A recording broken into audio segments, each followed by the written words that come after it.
Hello friends, welcome to my channel. आज हम पढ़ेंगे फिजियोलॉजी का टॉपिक एनीमिया। इस टॉपिक में हम पढ़ेंगे एनीमिया का इंट्रोडक्शन, यानी कि एनीमिया क्या होता है और इसका general classification. Anaemia definition: anaemia refer to reduction in red blood cell count, haemoglobin content and packed cell volume. जब हमारे ब्लड में आरबीसी काउंट, हीमोग्लोबिन वैल्यू और पैक्ड सेल वॉल्यूम जब ये तीनों डिक्रीज हो जाते हैं या नॉर्मल वैल्यू से कम हो जाए, तो जिसकी वजह से ब्लड की ऑक्सीजन कैरिंग कैपेसिटी डाउन हो जाएगी, तो यह कंडीशन क्या कहलाएगी? एनीमिया। तो इसकी डेफिनेशन क्या हुई? जब ब्लड के अंदर red blood cell count, haemoglobin volume और पैक्ड सेल वॉल्यूम ये तीनों कम हो जाते हैं या अपनी नॉर्मल रेंज से कम हो जाए, तो यह कंडीशन एनीमिया कहलाती है। फिर है इसका क्लासिफिकेशन ऑफ एनीमिया। एनीमिया को दो मेथड से क्लासिफाइड किया गया है। फर्स्ट है मॉर्फोलॉजिकल क्लासिफिकेशन और सेकंड है इटियोलॉजिकल क्लासिफिकेशन। हम पढ़ेंगे मॉर्फोलॉजिकल क्लासिफिकेशन के बारे में। मॉर्फोलॉजी मीन्स स्ट्रक्चर के बेस पर, या मॉर्फोलॉजी की बात करें तो इसके अंदर क्या आता है?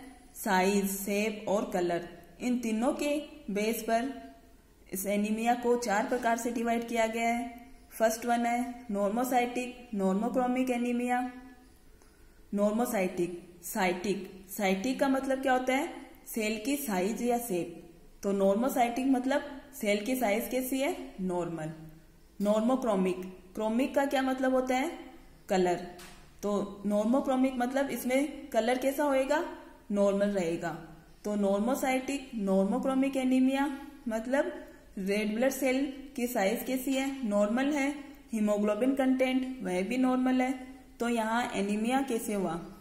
यहाँ एनीमिया ऐसे हुआ कि जो आरबीसी काउंट है वह डिक्रीज है, तो जिस वजह से यहाँ एनीमिया हुआ। सेकंड है मैक्रोसाइटिक नॉर्मोक्रोमिक एनीमिया। यहाँ पर साइटिक की बात करें यानी सेल की शेप की बात करें तो मैक्रो है। तो यहाँ दो वर्ड आते हैं, मैक्रो और माइक्रो। तो मैक्रो का मतलब है लार्ज। तो आरबीसी की शेप या साइज कैसी होगी? इसमें लार्ज होगी। नॉर्मोक्रोमिक मतलब हीमोग्लोबिन कंटेंट इसमें नॉर्मल होएगा। फिर थर्ड है मैक्रोसाइटिक हाइपोक्रोमिक एनीमिया। यहाँ हाइपोक्रोमिक, यहाँ पे भी दो वर्ड आते हैं, हाइपो और हाइपर। तो हाइपो का मतलब होता है लेस। तो यहाँ पर कलर कैसा होएगा? लेस, यानी कि कम रेड होगा। तो मैक्रोसाइटिक हाइपोक्रोमिक एनीमिया मतलब रेड ब्लड सेल की साइज वह तो लार्ज है और हाइपोक्रोमिक हीमोग्लोबिन कंटेंट इसमें लेस है। फिर फोर्थ है microcytic hypochromic anaemia. Micro means small, तो इसकी सेल की साइज कैसे होगी? स्मॉल होगी। और हाइपोक्रोमिक मतलब हीमोग्लोबिन कंटेंट इसमें लेस होएगा। तो मॉर्फोलॉजी के आधार पर एनीमिया चार प्रकार से डिवाइड किया गया है। फर्स्ट वन है नॉर्मोसाइटिक नॉर्मोक्रोमिक एनीमिया। सेकंड है मैक्रोसाइटिक नॉर्मोक्रोमिक एनीमिया। थर्ड है मैक्रोसाइटिक हाइपोक्रोमिक एनीमिया और फोर्थ है माइक्रोसाइटिक हाइपोक्रोमिक एनीमिया। अब हम पढ़ेंगे इटियोलॉजिकल क्लासिफिकेशन। तो इटियोलॉजिकल क्लासिफिकेशन, इसके अंदर डिजीज के कोज के आधार पर इस एनीमिया को चार प्रकार से डिवाइड किया गया है। फर्स्ट वन है haemorrhagic anaemia, second haemolytic anaemia और थर्ड है न्यूट्रिशन डेफिशिएंसी एनीमिया और फोर्थ है एप्लास्टिक एनीमिया। तो हम पढ़ेंगे हेमरेजिक एनीमिया। इसके नाम से ही पता चल रहा है, हेमरेजिक मतलब ब्लीडिंग, यानी कि ब्लड लॉस होने की वजह से जो एनीमिया हो रहा है उसे बोलेंगे हेमरेजिक एनीमिया। यह दो तरह से होता है, एक्यूट हेमरेजिक एनीमिया और क्रोनिक हेमरेजिक एनीमिया।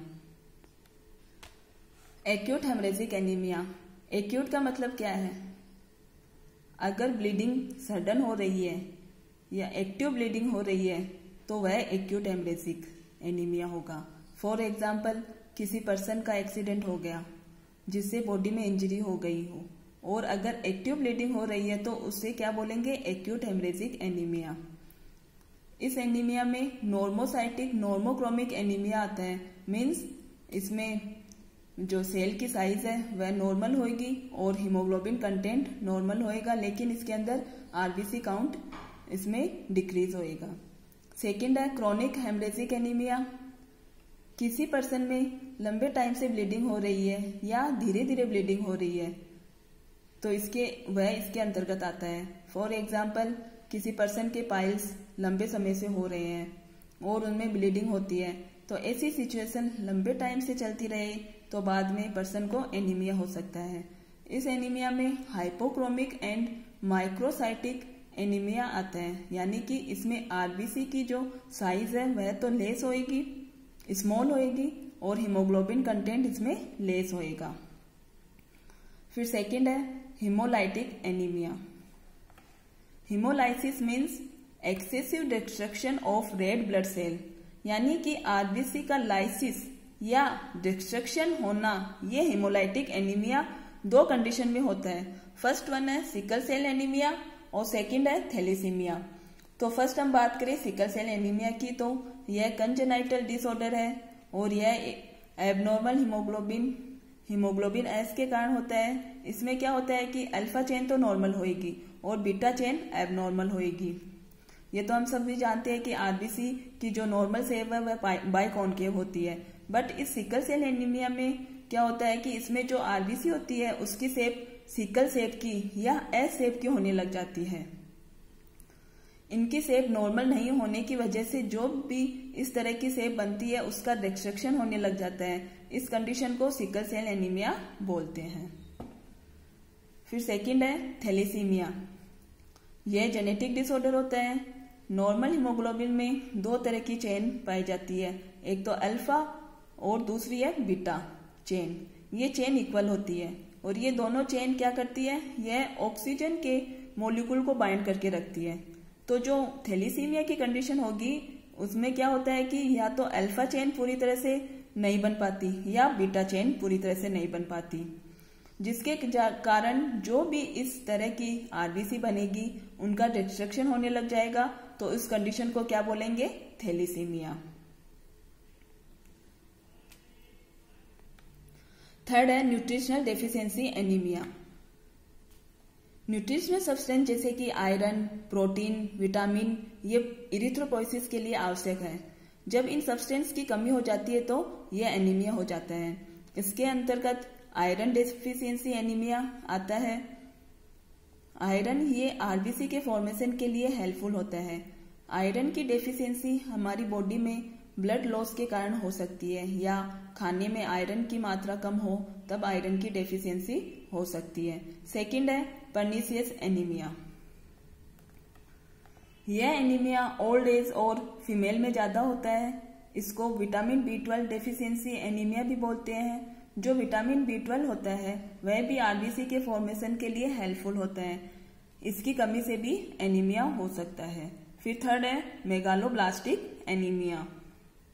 इसको फोलिक एसिड डेफिशिएंसी एनीमिया भी बोलते हैं। यह भी आरबीसी के फॉर्मेशन में हेल्पफुल होता है। इसकी कमी से भी एनीमिया हो सकता है।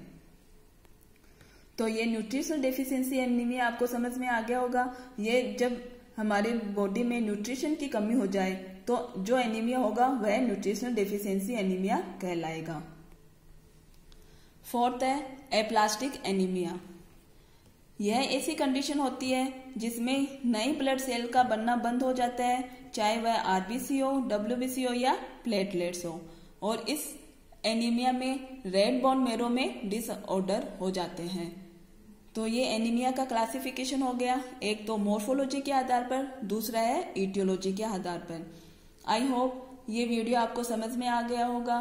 नेक्स्ट वीडियो में मैं आपको इनके टाइप को डिटेल से एक्सप्लेन करूंगी।